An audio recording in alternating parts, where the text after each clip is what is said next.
आजकल कोलेस्ट्रॉल की समस्या सबसे आम समस्या होती जा रही है और 10 साल से ज़्यादा उम्र के बच्चों में भी कोलेस्ट्रॉल की बीमारी घर कर चुकी है और ये धीरे धीरे गंभीर समस्या होती जा रही है। तो आज के डाइट प्लान में हम जानेंगे कि अपनी बॉडी को डिटॉक्स कैसे करें।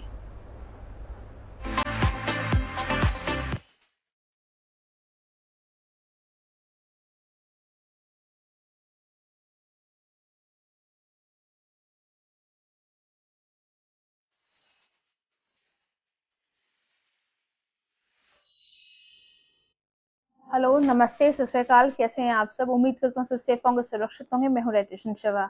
आइए आज बात करें द मोस्ट इम्पोर्टेंट टॉपिक, हमारी बॉडी को हम डिटॉक्स कैसे कर सकते हैं या एंटी कैंसर कैसे प्रिपेयर कर सकते हैं। आज तो छोटे बच्चों से लेकर बड़ों तक, शायद पहले ये बीमारी 10 घरों में एक घर में होती थी और आज ये 10 में से 9 घरों में है जो होती है। हम ये समझें कि हमारे घर पे नहीं है या हमारी जनरेशन में नहीं है तो शायद ये गलत होगा समझना, क्योंकि कमिंग जनरेशन में कितनों में आने वाली है हमें इसका आइडिया ही नहीं है। अमाउंट ऑफ केमिकल्स जितना ज़्यादा ऐड हो चुके हैं हमारे फूड्स में, हमारे फूड अडल्ट्रेटर्स, पेस्टिसाइड्स, केमिकल्स, ये सब चीज़ें हमारे फूड को इतना टॉक्सिक रेशो बढ़ा चुके हैं कि हर चीज़ की कॉम्प्लिकेशंस हैं जो बढ़ चुकी हैं।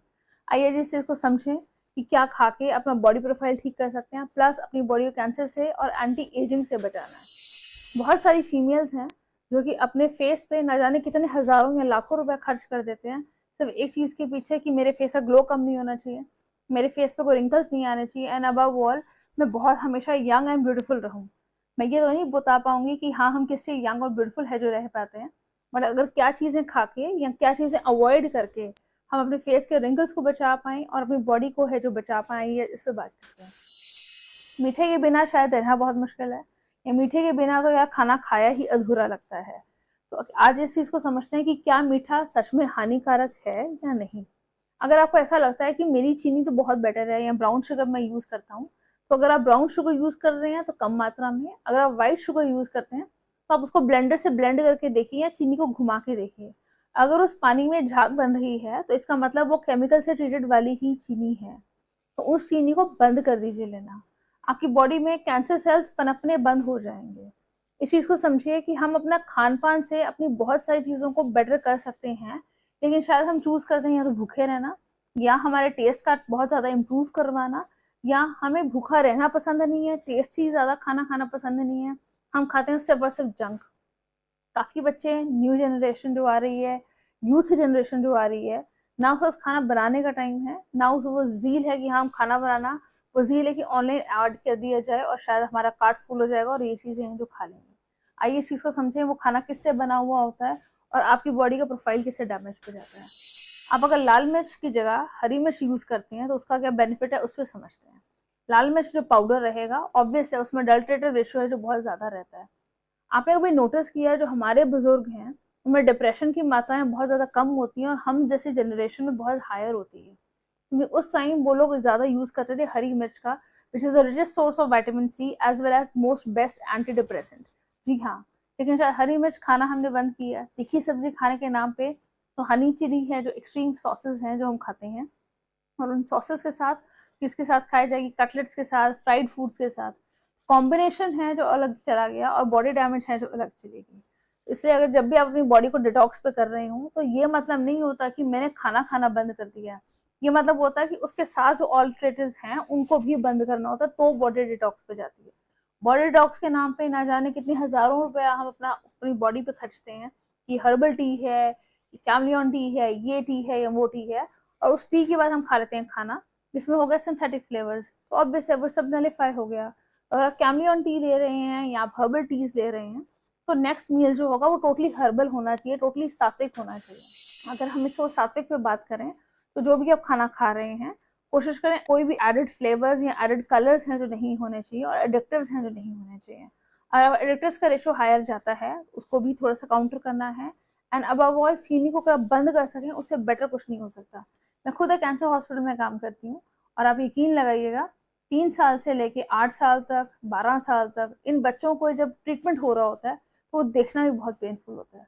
तो आप ये चीज़ को समझिए कि अगर आप चीनी अपने घर में बंद करते हैं तो अब अपना ही नहीं कमिंग जनरेशन का भी बेटरमेंट है जो करते हैं। एक बहुत कॉमन चीज़ है दैट इज कोलेस्ट्रॉल, इसके ऊपर भी ऐड करना चाहूंगी क्योंकि आजकल इतने कॉमन केसेस आ रहे हैं हाइपरलिपिडेमिया के, और वो बच्चों की एज मात्र होती है 14 साल, 15 साल, 18 साल। मतलब इतनी कम एज में इतने हायर कोलेस्ट्रॉल वेरिएशंस आ रहे हैं। इसमें मैं एक चीज बताना चाहूंगी कि आप लोग क्या करते हैं, घी बंद कर देते हैं। बच्चों को घी नहीं देना है, मोटा हो जाएगा। बच्चों को घी नहीं देना, कोलेस्ट्रॉल बढ़ जाएगा। 80% अगर आपका कोलेस्ट्रॉल का वेरिएशन हायर हो रहा है, that is because of sugar, that is not because of your fat. आपका फैट का कंटेंट का मात्रा और रिस्पॉन्सिबिलिटी 20% होती है, 80% बाकी चीजों की होती है, जिसमें से ज्यादा रोल हम चीनी और मीठे का प्ले करते हैं। नींबू पानी हम नॉर्मल प्लेन वाटर का पी नहीं सकते। अगर खाने के बाद मीठा ना खाए तो हम खा नहीं सकते। हम चाय फीकी पी नहीं सकते। कई लोग तो होते हैं कि मैं खाने के बगैर ही नहीं रह पाता। तो हमारे इतने ज्यादा क्वेश्चन आंसर राउंड खुद से चलते रहते हैं कि हमें ही समझ में नहीं आता कि हमें करना क्या है। तो इसलिए चीनी को बिल्कुल बंद कर दीजिए। आप गुड़ का सेवन कर सकते हैं, शक्कर का सेवन कर सकते हैं। खाना खाने के बाद कुछ खाने का दिल करे तो घी शक्कर है जो खा सकते हैं। हमारे बुजुर्ग खाते थे, बट मुझे लगता है शायद अब हमें खाने में बहुत शर्म आती है। जैसे स्टीविया की गोलियां, या हमारे पास सिंथेटिक आर्टिफिशियल स्वीटनेस अगर ना खाएं तो हमें लगता है कि समथिंग इज मिसिंग। तो जितने आपके आर्टिफिशियल फ्लेवर्स हैं, जितने आपकी बॉडी के सिंथेटिक जोन हैं, तो ये आपको सब एक कॉज के लिए लेके जाता है, दैट इज कैंसर।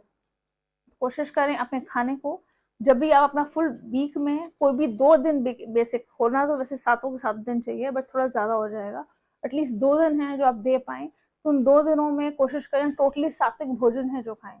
सात्विक भोजन इन सेंस, उस दिन please please please deep fried foods मत खाइए, नॉर्मल खाना खाइए, लाइट खाना खाइए, और हमेशा जीरे का तड़का है जो दिया कीजिए। मेरे पास एक क्वेश्चन कल आया था एक ऑडियंस से कि आप हमेशा जीरे के तड़के को एम्फोसाइज करवाते हो, वो क्यों?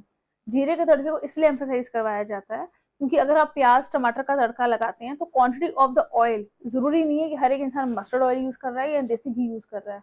कई लोग डालडा भी यूज करते हैं, कई लोग रिफाइंड भी यूज करते हैं। तो 1 सवा कड़छी ऑयल है जो आप यूज करते हैं, तो वो भी सिंथेटिक फैट है जो चला गया, और आपका ट्रांस फैट है जो हायर कर जाएगा।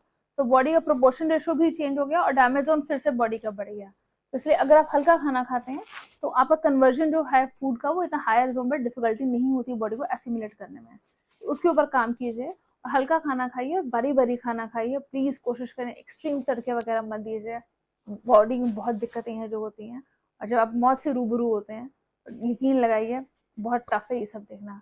उम्मीद करूंगी आप थोड़ी थोड़ी चीजें अपनी बॉडी में डेली चेंज करेंगे और बॉडी बेटर कर जाएंगे। Thank you so much for joining me.